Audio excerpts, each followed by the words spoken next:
Bonjour à tous. Alors, comment cesser de douter et en même temps, comment cesser de douter? Et puis quand je dis que je doute, est-ce que c'est forcément un doute comme on l'entend? C'est-à-dire vraiment douter entre, une chose ou une autre et cetera. Du coup, je ne vais pas parler de cette fleur-là. Je fais exprès parce que vous savez que dans les fleurs de bac, c'est extrêmement précis et quand je dis par exemple que je doute, eh bien je doute, il n'y a pas qu'une fleur évidemment. Alors, je dis pas qu'il y en aurait forcément 38, mais c'est aussi une façon de s'exprimer. Quand on dit: «Je doute de» ou «J'ai l'impression que, je suis pas tout à fait sûre», en fait, c'est pas forcément non plus, une fleur qui est appropriée, dans la famille aussi, vous savez, de l'incertitude ou du doute. On peut douter, parce que, rien ne va assez vite et on peut dire: «Bah, voilà, je sais pas si, je vais pouvoir m'engager, sur ce projet parce que je doute de pouvoir y arriver parce que cette équipe-là, elle bosse trop lentement pour moi et donc je suis pas sûre de pouvoir m'engager», alors cette équipe-là, si c'est professionnel, mais admettons que je parte, je sais pas, en vacances, avec des amis, bah, en fait, à chaque fois que je pars avec eux, tout est trop lent. Moi, j'ai qu'une envie, c'est de me lever à 6h30 du matin et d'aller visiter plein de trucs et je doute de pouvoir partir en vacances avec eux parce que finalement, leur rythme me convient pas et donc ça m'irrite, ça m'énerve et j'ai pas envie de passer des vacances avec eux. Donc vous voyez que le doute, ça c'est une fleur de la fleur de l'impatience et c'est pas une fleur de doute entre guillemets, vous voyez? C'est une question de langage aussi. C'est vraiment ça, hein, l'idée d'aller prendre un entretien de fleur de bac. C'est vont dire: «Ah je doute, attends, c'est quoi la fleur de bac du doute?» Oui, mais non, ça se passe pas du tout comme ça. Donc je vous en donne encore quelques-unes.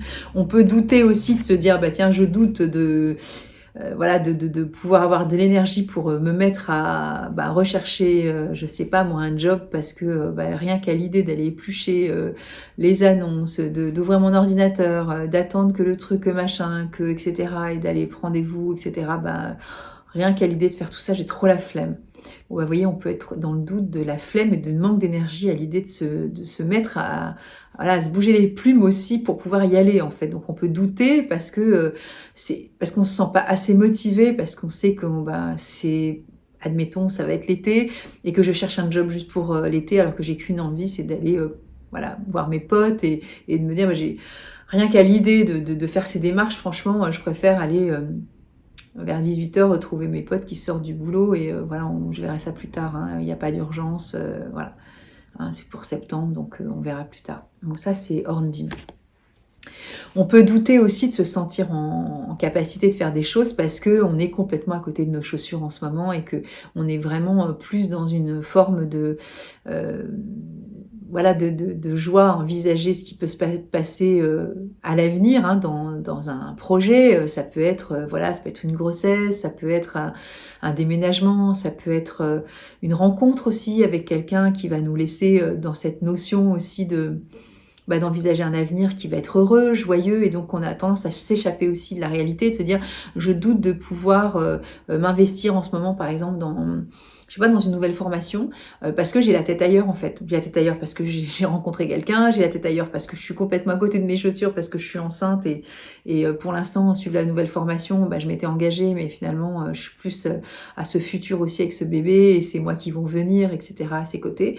Voilà, pour X raisons, on peut aussi douter de s'engager à quelque chose parce que justement, on est un peu à côté de nos chaussures et on n'est pas complètement réaliste et concret dans l'instant présent. On est plus dans cette notion d'échappatoire parce on est projeté dans quelque chose qui va être vraiment génial et on est carrément ailleurs. On peut bien sûr douter, de se dire je doute de pouvoir y arriver, de toute façon je suis nulle et ça va pas forcément marcher. Donc moi je doute de pouvoir passer le permis là à 35 ans, à 50, voilà, ou même à 24, parce que de toute façon, moi j'ai toujours raté tous mes examens et je doute de pouvoir y arriver parce que de toute façon, de toute façon moi je retiens jamais rien, il faut que je me plante plusieurs fois, j'avais déjà essayé de faire, je sais pas, le code et je me suis plantée 2 fois et du coup, je doute de pouvoir réussir la 3e fois en fait, hein. Donc vous voyez que quand je dis je doute, il peut y avoir plein de fleurs par rapport à ça. Voilà, donc c'est juste pour vous dire que je vous ai appris encore quelques petites fleurs aujourd'hui, mais soyez attentifs non pas simplement à chercher ardemment une fleur, cherchez surtout comment vous exprimer ce qui vous anime émotionnellement et en quoi c'est en déséquilibre et quels sont les enjeux derrière. Les enjeux derrière, il y a de l'émotionnel. Donc vous voyez que si vous regardez et réécoutez la vidéo, vous verrez que j'ai l'impression que je doute ou que je suis pas tout à fait certain ou certaine parce que pour X raison, bah, qu'est-ce qui se passe derrière? Et ce qui se passe derrière, bah, quand on est, voilà, on va éplucher l'oignon, il y a de l'émotionnel et dans l'émotionnel, il y a une fleur qui est appropriée. Et c'est pas forcément la phrase d'entrée. Parce que souvent j'ai des demandes comme ça. Je doute de machin, quelle fleur? Ben non, en fait, moi j'ai pas assez de détails, je peux pas vous répondre en fait. C'est pour ça que prendre un rendez-vous avec moi, c'est cool, parce que pour le coup, on voit ensemble et vous arrivez avec une demande initiale et puis on cherche ensemble. Et le cherche ensemble, bah, des fois, vous, dans votre coin, vous avez la sensation que c'est ça, et puis en étant face à l'autre, face à moi, à entendre ce que vous dites, ce que vous entendez ou que je peux reformuler aussi, ça affine bien sûr la partie émotionnelle de ces enjeux aussi que vous êtes en train de vivre, quels que soient les enjeux, encore une fois, que ce soit professionnel, affectif, un deuil que vous traversez, un désir de grossesse, peu importe. Vous savez que c'est jamais la situation qui est le plus important.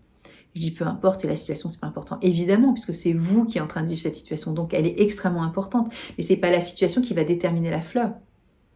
C'est comment vous arrivez à appréhender cette situation avec vos filtres personnels, avec vos émotions, avec vos réflexions, avec vos expériences. Et ces expériences-là, elles sont uniques.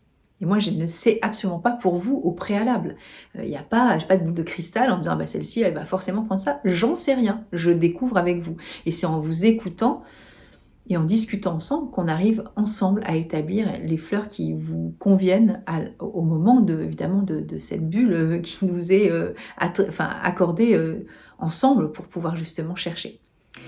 Voilà, bon dimanche et à bientôt!